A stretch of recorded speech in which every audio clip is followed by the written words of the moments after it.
السلام عليكم ورحمة الله وبركاته.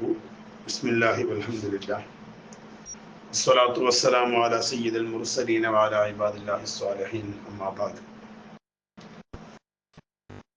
يا من نجا بحماه المستعيذ به يا ملجئي وزري يا من أعوذ به يا شافعي أنت لي نعم الملوذ به يا أكرم الخلق ما لمن ألوذ به سواك عند حلول الحادث العميم. ഏറ്റവും ബഹുമാനരായ സയ്യിദന്മാരെ, പണ്ഡിതന്മാരെ, സഹോദര സഹോദരിമാരെ, അള്ളാഹു അവൻ ഇഷ്ടപ്പെട്ടവരുടെ കൂട്ടത്തിൽ നമ്മയൊക്കെ ഉൾപ്പെടുത്തി അനുഗ്രഹിക്കുമാറാവട്ടെ. നബി സല്ലല്ലാഹു അലൈഹി വസല്ലമ തങ്ങളുടെ സവിശേഷമായ ഗുണങ്ങളിൽ നിന്ന് ചിലതാണ് നമ്മൾ പറഞ്ഞുകൊണ്ടിരിക്കുന്നത്. ഇന്ന് നമ്മൾ പറയുന്നത് നബി സല്ലല്ലാഹു അലൈഹി വസല്ലം തങ്ങളുടെ നീതി ബോധത്തെ പറ്റിയാണ്. നീതി എന്നുള്ള വാക്കിന് അറബിയിൽ അദിലി എന്നാണ് പറയുന്നത്. അദിലി എന്നാൽ അതിന്റെ മുറാദ് മഹാന്മാർ വിവരിച്ചത് അർഹരായ ആളുകൾക്ക് അവർക്ക് അർഹതപ്പെട്ടതെന്തോ അത് അവകാശികൾ അർഹരായ ആളുകളുടെ അഥവാ അവകാശികൾക്കിടയിൽ വിവേചനം നടത്താതെ നൽകുക. ഈ അതിന് നബി സല്ലല്ലാഹു അലൈഹി വസല്ലമ തങ്ങൾക്ക് നുബുവത്തിന്റെ ശേഷം എന്നല്ല, നുബുവത്തിന്റെ മുമ്പ് തന്നെ യൗവനത്തിലും കൗമാരത്തിലും ബാല്യത്തിലും ശൈശവത്തിൽ പോലും ഈ ഒരു അതിൽ നബി സല്ലല്ലാഹു അലൈഹി വസല്ലമ തങ്ങൾ നിറഞ്ഞുണ്ടായിരുന്നു എന്നുള്ളതാണ് സത്യം.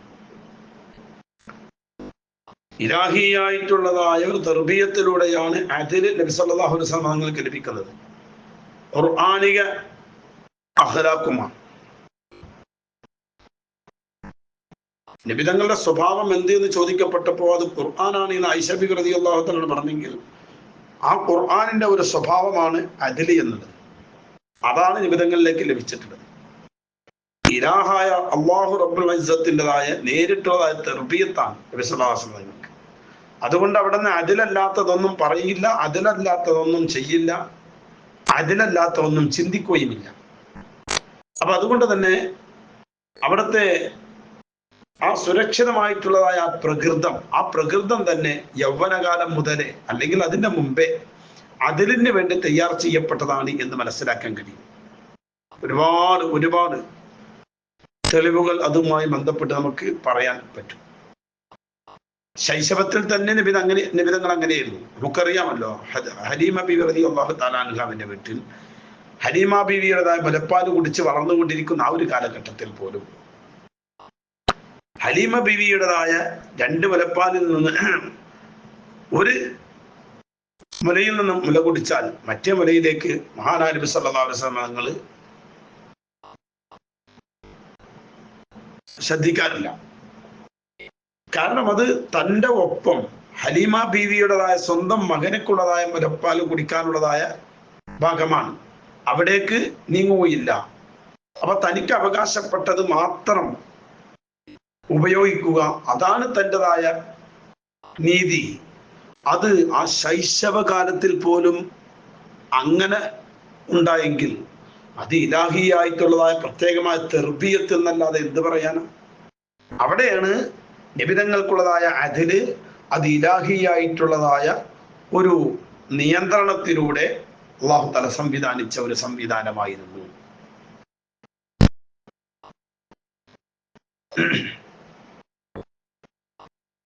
അവിടെ തന്നെ പോന്നിട്ട് തൻ്റെ അവിടുത്തെ ബാല്യത്തിലും കൗമാരത്തിലും യൗവനത്തിലും ഒക്കെ ഇത് കാണാൻ കഴിയും. മറ്റുള്ളതായ സൃഷ്ടികളോട്, മറ്റുള്ള ആളുകളോട്, മറ്റുള്ള ജീവികളോട് ഒക്കെ നബി സല്ലല്ലാഹു അലൈഹി വസല്ലം തങ്ങൾ നീതിപൂർവകമായിട്ടുള്ളതായ ഇടപെടലും പ്രവർത്തനങ്ങളും ആണ് നബി തങ്ങളിൽ ഉണ്ടായിട്ടുള്ളത്. അൻസാരിയായ ഒരു സഹാബിയെ അല്ലാഹുവിന്റെ റസൂൽ സല്ലല്ലാഹു അലൈഹി വസല്ലം തങ്ങൾ ചീത്ത പറഞ്ഞത്, ആക്ഷേപിച്ചത് ഈ ഒരു കാരണത്തിന് വേണ്ടിയാണ്. ഒരു ഒട്ടകത്തിന്റെ ഉടമ, ആ ഒട്ടകത്തിന്റെ കാര്യത്തിൽ ആ ഒട്ടകത്തെ ശ്രദ്ധിക്കാൻ വേണ്ടി നബിതങ്ങൾ പറയും ഇത്തഖില്ലാഹ ഫി ഹാദിഹിൽ ബഹീമ, ഈ നാൽക്കാലിയുടെ കാര്യത്തിൽ നീ അള്ളാഹുവിനെ സൂക്ഷിക്കണം. ഫഇന്നഹു ശക്കാ ഇലയ്യ അന്നക തുജീഉഹു വതുദ്ഇബുഹു, നീ ഈ ഒട്ടകത്തിനെ പട്ടിണിക്കിടുന്നു, അതിനെ ക്ഷീണം മനസ്സിലാക്കാതെ കണ്ട് അതിനെ കൊണ്ട് ജോലി ചെയ്യിപ്പിക്കുന്നു എന്നൊക്കെ എന്നോട് അത് അന്യായം പറഞ്ഞിരിക്കുകയാണ്, കേസ് പറഞ്ഞിരിക്കുകയാണ് എന്ന് നബി സല്ലല്ലാഹു അലൈഹി വസല്ലം ഒരു ഒട്ടകത്തിന്റെ കാര്യത്തിൽ തൻ്റെ അനുയായ അൻസ്വാരിയായ ഒരു സ്വഹാബിയോട് ഗൗരവത്തിൽ സംസാരിച്ചെങ്കിൽ ഒട്ടകത്തിനിക്ക് പോലും കിട്ടേണ്ടതായ നീതി വാങ്ങിക്കൊടുക്കാൻ ബാധ്യസ്ഥനാണ് ഞാൻ എന്നുള്ളതായ തിരിച്ചറിവാണ്.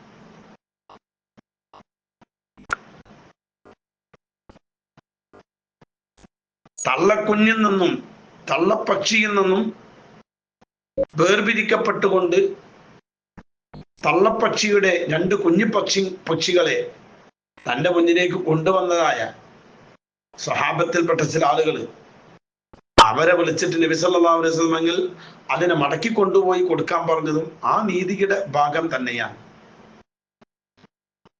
അപ്പൊ അനീതിക്കെതിരെ,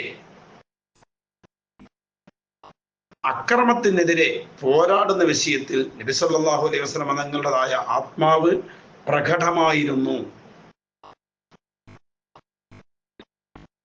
അത് മനുഷ്യേതര ജീവികൾക്ക് വേണ്ടിയാണെങ്കിൽ പോലും മനുഷ്യരിൽപ്പെട്ട ചില ആളുകളിൽ തന്നെ ഒരു വിധി പ്രഖ്യാപിച്ചാൽ ആ വിധി എല്ലാവർക്കും ബാധകമാണ്. തറവാട്ടുകാരനാണ്, മുതലാളിയാണ്, ആള് വലിയ നേതാവാണ്, ഭരണാധികാരിയാണ്, അതുകൊണ്ടൊന്നും ഇസ്ലാമിക വിധികളെ മാറ്റിവെക്കാൻ പറ്റൂല. ബനു മഖ്സൂം ഗോത്രത്തിൽപ്പെട്ടതായ ഒരു പെണ്ണ് വലിയ ഉന്നത തറവാട്ടുകാരാണ്. അവരിലെ ഒരു പെണ്ണ് ഒരു മോഷണം നടത്തി. ആ മോഷണം നടത്തിയപ്പോ കൈവെട്ടണം എന്നുള്ളത് ഇസ്ലാമിന്റെ വിധിയാ. മോഷണം നടത്തിയവരെ ഇത് തറവാട്ടുകാരിയായ ഒരു പെണ്ണ് പണി ചെയ്താൽ, അവളുടെ കൈ മുറിക്കപ്പെട്ട് കഴിഞ്ഞാൽ, അത് നാട്ടിലാകെ പാട്ടായാൽ നമുക്ക് മോശല്ലേ, തറവാടിന് മോശല്ലേ എന്നൊക്കെ വിചാരിച്ചിട്ട് എന്ത് ചെയ്യും?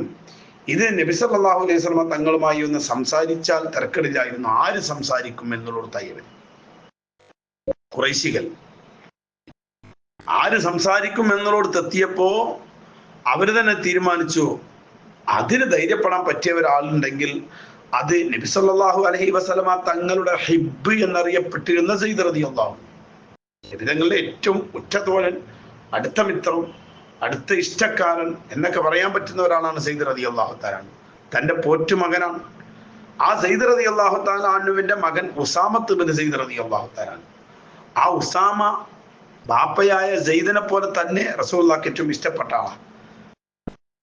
അതുകൊണ്ട് തന്നെ ഉസാമയല്ലാതെ ആർക്കപ്പോ റസൂലുള്ളാഹിനോട് ഇങ്ങനത്തെ കാര്യമൊക്കെ ചെന്ന് ധൈര്യത്തിൽ പറയാൻ പറ്റുക? അതുകൊണ്ട് ഉസാമ പറഞ്ഞോളും എന്ന നിലക്ക് അവർ ഉസാമത്ത് ബിൻ സയ്യിദ് റളിയല്ലാഹു തആല അൻഹു വെച്ചിട്ട് കാര്യങ്ങൾ ബോധ്യപ്പെടുത്തി കൊടുത്തു. ഉസാമത്ത് ബിൻ സയ്യിദ് റളിയല്ലാഹു തആല അൻഹു അവർ പറഞ്ഞത് എന്തായാലും മണ്ണച്ചെന്ന് റസൂലുള്ളാഹി പറഞ്ഞു നോക്കുക എന്നോർത്ത് എത്തി. ഉസാമത്ത് ബിൻ സയ്യിദ് റളിയല്ലാഹു തആല അൻഹു വന്നിട്ട് നബി സല്ലല്ലാഹു അലൈഹി വസല്ലം തങ്ങളോട് ബനു മഖ്സൂം ഗോത്രത്തിലെ പെണ്ണ് മോഷ്ടിച്ചതിന്റെ കാര്യം പറയുകയും അവരുടെ മോഷണത്തിനുള്ള ആ ശിക്ഷ ഒന്ന് ഇളവ് വരുത്തിക്കൂടെ എന്ന രൂപത്തിൽ ശഫാഅത്ത് ചെയ്യുകയും ചെയ്തു. ആ സമയത്താണ് നബി സല്ലല്ലാഹു അലൈഹി വസല്ലം തങ്ങൾ പറഞ്ഞത്, അതശ്ഫഉ ഫീ ഹദ്ദിൻ മിൻ ഹുദൂദില്ലാഹി തആല, അല്ലാഹുവിൻ്റെതായ നിയമ നടപടികളിൽ നിന്ന് ചിലതിൽ നീ ശുപാർശയുമായിട്ട് വന്നിരിക്കുകയാണോ?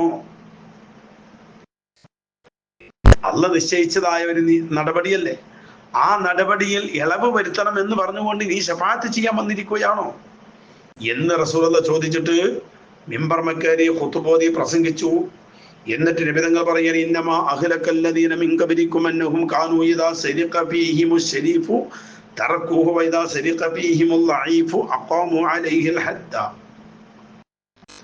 നിങ്ങളുടെ മുൻഗാമികളായ ആളുകളൊക്കെ നശിച്ചതിന്റെ പ്രധാനപ്പെട്ട കാരണം അവരെ കൂട്ടത്തിൽപ്പെട്ട ആരെങ്കിലും, അവരുടെ ഉന്നതരായ ആളുകൾ ആരെങ്കിലും മോഷണം നടത്തിയാൽ അവരെന്താവും? അത്തരക്കാരെ വെറുതെ വിടും, ശിക്ഷിക്കൂല. എന്നാൽ പാവപ്പെട്ട ബലഹീനരായ ആരെങ്കിലൊക്കെ വല്ല തെറ്റും ചെയ്താലോ, എന്നാൽ അവരുടെ മേൽ ശിക്ഷാ നടപടികൾ സ്വീകരിക്കുകയും വലിയ ഗൗരവം പറയുകയും ചെയ്യും. അള്ളാഹുവിനെ തന്നെയാണ് സത്യം. ലൗ അന്ന ഫാത്തിമത ബിന്ത മുഹമ്മദിൻ സരിഖത്ത് ലഖതഅതു യദഹാ. മുഹമ്മദിന്റെ മകള് ഫാത്തിമ മോഷണം നടത്തിയാൽ പോലും ആ ഫാത്തിമയുടെ കയ്യിനെ ഞാൻ മുറിക്കുക തന്നെ ചെയ്യുമെന്ന് നബിയുനാ റസൂലുള്ളാഹി സ്വല്ലല്ലാഹു അലൈഹി വസല്ലം. അല്ലാഹു റസൂൽ അങ്ങനെ പ്രഖ്യാപിച്ചത്. അവിടെയാണ് നീതി.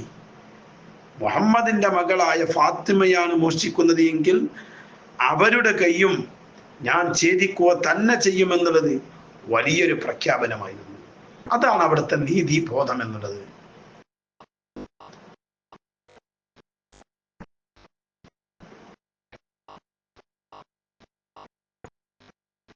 അറബികളിൽപ്പെട്ടതായ ഒരാള് അദ്ദേഹം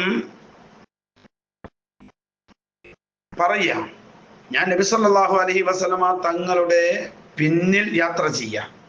ഹുനൈൻ യുദ്ധത്തിലാ.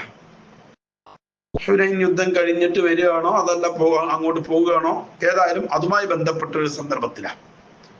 എൻ്റെ കാലിനാണെങ്കിൽ കസീഫത്തായ ഒരു നായലുണ്ട്, ഒരു ചെരുപ്പുണ്ട്. അല്ല, പരുക്കൻ ചെരുപ്പ് എന്നർത്ഥം. മെതിയടി എന്നൊക്കെ പറയില്ലേ, പരുക്കൻ ചെരുപ്പാണുള്ളത്. അങ്ങനെ ആ ചെരുപ്പിട്ട കാല് കൊണ്ട് ഞാൻ നബി സല്ലല്ലാഹു അലൈഹി വസല്ലമ തങ്ങളുടെ കാലിന്റെ മേൽ ചവിട്ടിപ്പോയി. നല്ല അമർത്തി ചവിട്ടി. എനിക്കറിയില്ല റസൂലുള്ളാഹിന്റെ കാല് ഞാൻ ചവിട്ടുന്നുണ്ടെന്ന് ഞാൻ അറിയണില്ല. അങ്ങനെ വല്ലാതെ ചവിട്ടി റസൂലുള്ളാഹിക്ക് വേദനയായപ്പോ റസൂലുള്ളാഹി സ്വല്ലല്ലാഹു അലൈഹി വസല്ലം കയ്യിലുണ്ടായിരുന്ന ഒരു ചാട്ടവാറ് കൊണ്ട് എന്റെ കാലുമൊക്കെ ഇങ്ങനെ ഒരു തട്ട്. എന്നിട്ട് പറഞ്ഞു, ബിസ്മില്ലാഹി ഔജഅതനി, എന്നെ വേദനിപ്പിച്ചു എന്ന് റസൂലുള്ളാഹി സ്വല്ലല്ലാഹു അലൈഹി വസല്ലം പറയുകയും ചെയ്തു. ഞാൻ എന്നെ തന്നെ ശപിച്ചു കൊണ്ടിരുന്നു. എന്താണ് ഞാൻ എന്ത് പണി ചെയ്തത്? അള്ളാന്റെ റസൂലിനെ ഞാൻ വേദനിപ്പിച്ചല്ലോ, റസൂലുള്ളാഹിനെ വേദനിപ്പിച്ചല്ലോ എന്നുള്ളതായ മാനസികമായ ഒരു വിഷമം എനിക്ക് അന്നുണ്ടായി. അന്ന് രാത്രിയൊക്കെ ഞാൻ കിടക്കുമ്പോഴൊക്കെ ആ ഒരു ചിന്തയിൽ റസൂലുള്ളാഹിനെ വേദനിപ്പിച്ചല്ലോ. അങ്ങനെ പ്രഭാതമായപ്പോ, രാവിലെ എഴുന്നേറ്റപ്പോ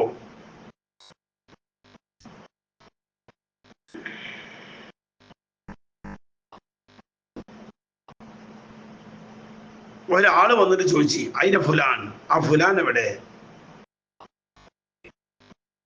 അതായത് ഫഖുൽതു ഹാദല്ലദി വല്ലാഹി കാന മസ്സനി ബിൽ അംസ്. നേരം എടുത്തപ്പോ നബി സല്ലല്ലാഹു അലൈഹി വസല്ലം വന്നിട്ട് ചോദിച്ചു, എവിടെ ആ മനുഷ്യൻ? അപ്പോ ഞാൻ പറഞ്ഞു, അതെ ഞാനിവിടെ ഉണ്ട്. ഞാൻ എന്തായി, വേഗം എഴുന്നേറ്റ് നബി സല്ലല്ലാഹു അലൈഹി വസല്ലം പോയി. അങ്ങനെ ഞാൻ രാവിലെ വിളിച്ചു അല്ലാഹു റസൂൽ ഇങ്ങനെ അന്വേഷിച്ചപ്പോ ഞാൻ അത് പോയപ്പോ പന്തലകത്ത് വാന മുത്തഖഫിഫുൻ, മനസ്സിലൊക്കെ പേടിയുണ്ട്. ഞാൻ ഇന്നലെ അങ്ങനെ റസൂലിനെ ചവിട്ടി വേദനിപ്പിച്ചല്ലേ, അപ്പൊ എന്തായിരിക്കും റസൂലിന്റെ ഒരു പ്രതികരണം എന്നൊക്കെ ആലോചിച്ചിങ്ങനെ പോയപ്പോൾ ഫഖാലലി റസൂലുള്ളാഹി സ്വല്ലല്ലാഹു അലൈഹി വസല്ലം, അപ്പോഴാണ് നബി തങ്ങൾ പറയുന്നത്, ഇന്നക വതിയത റിജ്ലി ബിൽ അംസി, ഇന്നലെ നീ എന്റെ കാല് ചവിട്ടിയില്ലേ, ഫൗജഅതനി, എന്നെ നീ വേദനിപ്പിച്ചല്ലോ. അപ്പൊ ഫനഫഹതുക ബിസൗത്തിൻ, എന്റെ ചാട്ടവാറ് കൊണ്ട് ഞാൻ എന്റെ കാലുമക്കിങ്ങനെ വേടിയല്ലോ. അതുകൊണ്ട് ഫഹാദിഹി സമാനൂന നഅജതൻ ഫഖുദ്ഹാ, ഇത് 80 ആടുകളുണ്ട്, അത് ഞാൻ എടുത്തോ. നോക്കണം, കാലുമ ചവിട്ടി വേദനിപ്പിച്ചപ്പോ വേദന സഹിക്കാൻ പറ്റായിട്ട് ചവിട്ടി ആളുടെ കാലുമക്ക് ചാട്ടവാറ് കൊണ്ട് പതുക്കിങ്ങനെ തട്ടി. അപ്പൊ എന്നെ ചവിട്ടിയാണ് ഞാൻ അങ്ങോട്ട് ചെറുതായിട്ട് ഒന്ന് കാലുമ തട്ടി ഓർമ്മപ്പെടുത്തിയതിന് അത് അയാൾക്ക് വേദനിച്ചിട്ടുണ്ടാവുമോ എന്ന് വിചാരിച്ചിട്ട് നബി സ്വല്ലല്ലാഹു അലൈഹി വസല്ലം അത് അയാളുടെ മനസ്സിൽ കറയായിരിക്കാതിരിക്കാൻ വേണ്ടി ആ മനുഷ്യർക്ക് 80 ആടുകളെ കൊടുത്തിട്ട് പറഞ്ഞോ, ഇന്നലെ ഞാൻ ചാട്ടവാർ കൊണ്ട് എന്നെ കാലുമ തട്ടിയില്ലേ, അതിന് പകരാണ്. സുബ്ഹാനല്ലാഹ്, ഇങ്ങോട്ട് ചവിട്ടി വേദനിപ്പിച്ചിട്ട് തിരിച്ചങ്ങോട്ട് ചെയ്തത് അയാൾക്ക് മനസ്സിന് വല്ല വിഷമം ഉണ്ടായിട്ടുണ്ടാവുമോ എന്ന് വിചാരിച്ച് ആ മനസ്സിലെ വിഷമം തീർക്കാനാണ് റസൂലുള്ളാഹി സ്വല്ലല്ലാഹു അലൈഹി വസല്ലം ചെയ്യുന്നത്.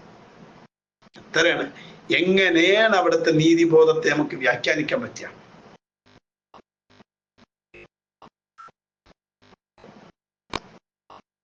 മിമ്പർമ കയറിക്കാം. വഫാത്തിൻ്റെതായ രോഗത്തിൽ അള്ളാഹുവിന്റെ റസൂൽ കിടക്കുമ്പോൾ അവസാന ഘട്ടത്തിൽ ആ രോഗത്തിൽ റസൂൽ വഫാത്തായി.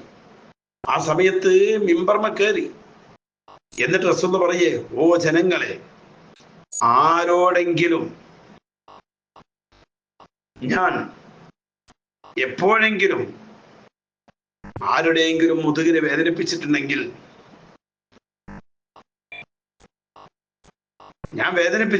ഇതാ എന്റെ മുതുക് ഞാൻ കാണിച്ചു തരുന്നു, നിങ്ങൾ പ്രതികാര നടപടി സ്വീകരിക്കുക.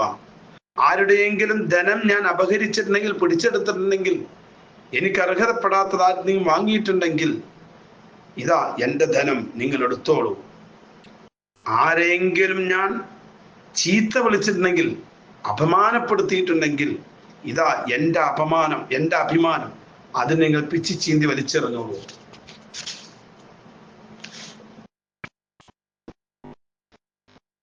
അള്ളാന്റെ റസൂലിന്റെ ഭാഗത്തിൽ നിന്ന്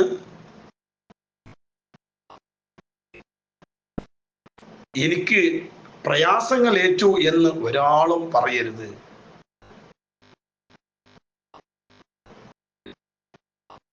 ഈ തമ്മിൽ പോര്, ശത്രുത, ഇതൊന്നും എൻ്റെ പ്രകൃതത്തിൽ പെട്ടതേ അല്ല, അതൊന്നും എൻ്റെ കാര്യവുമേ അല്ല.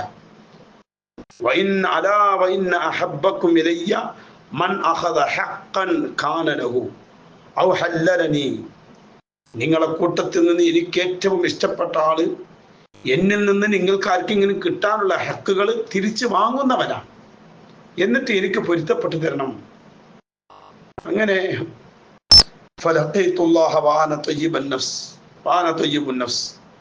ഞാൻ അള്ളാഹുവിനെ കണ്ടുമുട്ടുമ്പോൾ എൻ്റെ മനസ്സ് ശുദ്ധമായിരിക്കണം, ഞാൻ വൃത്തിയുള്ള ആളായിരിക്കണം. ആരാ പറഞ്ഞു നോക്കണം? ഞാൻ വൃത്തിയുള്ള ആളായിരിക്കണം, ഞാൻ തൊയ്യിബുൻ നഫ്സ് ആയിരിക്കണം. അതിനുവേണ്ടി നിങ്ങൾക്ക് കിട്ടാനുള്ള അവകാശങ്ങൾ വാങ്ങാതിരിക്കരുത്. വാങ്ങുന്നവനാണ് ഏറ്റവും നല്ലവൻ, എനിക്ക് ഏറ്റവും ഇഷ്ടമുള്ള ആൾ അങ്ങനത്തെ ആളാണ്, എനിക്കത് പൊരുത്തപ്പെട്ടു തരണം. അപ്പോൾ ഒരാള് നബി സല്ലല്ലാഹു അലൈഹി വസല്ലം തങ്ങളിലേക്ക് എഴുന്നേറ്റ് നിന്നുകൊണ്ട് പറഞ്ഞു, യാ റസൂലല്ലാഹ്, ഇന്നലി ഇൻദക സലാസത ദറാഹിം, 3 ദിർഹം കിട്ടാണ്ട് നബിയെ അങ്ങയിൽ നിന്ന് എനിക്ക്. അപ്പൊ റസൂലുള്ളാഹി സ്വല്ലല്ലാഹു അലൈഹി വസല്ലം പറഞ്ഞു, അമ്മാ അന ലാ നുകദ്ദിബു അഹദൻ വലാ നസ്തഹ്ലിഫുഹു ഫീ മസാറത്തി ലക ഇൻദി. ഞാൻ നിനക്ക് തരാനുണ്ടെന്ന് നീ പറയുന്ന കാര്യത്തിൽ ഞാൻ ഒരാളെയും കളവാക്കുന്നുമില്ല, ഞാൻ സത്യം ചെയ്യിപ്പിക്കുന്നുമില്ല.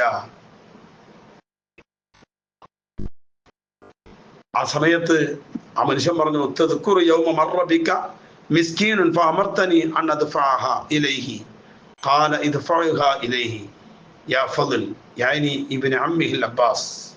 ഫളൽ ഇബ്നു അബ്ബാസ് റളിയല്ലാഹു തആല അൻഹുവിനോട് പറയാം, ഒരു ദിവസം നബിയെ തങ്ങൾ അങ്ങ് ഓർക്കുന്നില്ലേ, നിങ്ങൾ അരികിലൊരു പാവപ്പെട്ട മനുഷ്യൻ നടന്നു പോയപ്പോ അയാൾക്ക് വല്ലതും കൊടുക്കണേ എന്ന് എന്നോട് കൽപ്പിച്ചു.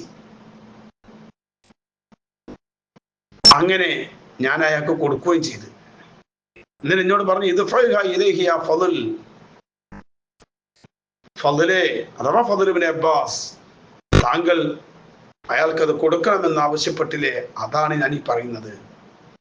എന്നുവെച്ചാൽ നിബിതങ്ങളിൽ നിന്ന് കിട്ടാനുള്ള അവകാശത്തെ ചോദിച്ച് വാങ്ങുന്നവനാണ് ഏറ്റവും അഹബ്, റസൂലുള്ളാഹിക്ക് ഏറ്റവും ഇഷ്ടമുള്ള ആ ആളാണ് എന്ന് പറയപ്പോ റസൂലുള്ളാഹിന്റെ ഏറ്റവും ഇഷ്ടക്കാരനായി മാറണ്ടേ. അപ്പൊ കിട്ടാനുള്ള എന്തെങ്കിലും വല്ല അവകാശം കിട്ടാണെങ്കിൽ ഇപ്പൊ ചോദിച്ചാതാ, അങ്ങനെ ചോദിച്ചതാ, അല്ല കിട്ടാൻ വേണ്ടി ചോദിച്ചതല്ല, റസൂലുള്ളാഹിന്റെ ഇഷ്ടക്കാരനായി തീരാൻ വേണ്ടി. പുണ്യ നബി സല്ലല്ലാഹു അലൈഹി വസല്ലം തങ്ങൾ നീതിബോധത്തിന്റെ കാര്യത്തിൽ എത്ര ഉയർച്ചയിലാണ്. ഇത് ഇന്ന് നമുക്കൊന്നും ചിന്തിച്ചാൽ ചിലപ്പോൾ എവിടെയും എത്തൂല, ഉൾക്കൊള്ളാൻ നമുക്ക് കഴിയേണ്ടതുണ്ട്. ഇങ്ങനെ പറഞ്ഞാൽ നബി സല്ലല്ലാഹു അലൈഹി വസല്ലം തങ്ങളുടെ വിശേഷണങ്ങൾ എത്ര പറഞ്ഞാലും തീരാത്തത്ര വിശാലമായി കിടക്കുന്ന ആ ലോകം, ആ വിശാലമായ ആ ലോകത്തിലേക്ക് നമ്മൾ എത്തിപ്പെടണമെങ്കിൽ നല്ലോണം ശ്രമിക്കുക തന്നെ വേണം. ഞാനും ആ റൂട്ടിലൂടെ ഉണ്ട് എന്ന് നമ്മെ ബോധ്യപ്പെടുത്താനെങ്കിലും നമ്മൾ ചെയ്തിരിക്കണം. തിരുസുന്നത്ത് എന്താണോ, തിരുനബിയുടേതായ മാർഗം എന്താണോ, തിരുനബിയുടേതായ ജീവിത രീതികൾ, ശൈലികൾ, അത് അല്പമെങ്കിലൊക്കെ പഠിച്ചിട്ട് അത് അവനവൻ്റെ ജീവിതത്തിൽ ചിട്ടയോടുകൂടെ കൊണ്ടു നടത്താൻ കഴിഞ്ഞാൽ വിജയകരമായി നമുക്ക് രക്ഷപ്പെടാൻ കഴിയും. അള്ളാഹു അനുഗ്രഹിക്കുമാറാവട്ടെ. ഹബീബ നബി സല്ലല്ലാഹു അലൈഹി വസല്ലം തങ്ങളുടെ ഏറ്റവും അടുത്ത ഇഷ്ടക്കാരിൽ അള്ളാഹു നമ്മയും ഉൾപ്പെടുത്തി തരുമാറാവട്ടെ. ദുആ ചെയ്യണമെന്ന വസിയത്തോടുകൂടെ വആഖിറു ദഅവാന അൽഹംദുലില്ലാഹി റബ്ബിൽ ആലമീൻ. അസ്സലാമു അലൈക്കും വറഹ്മത്തുള്ളാഹി.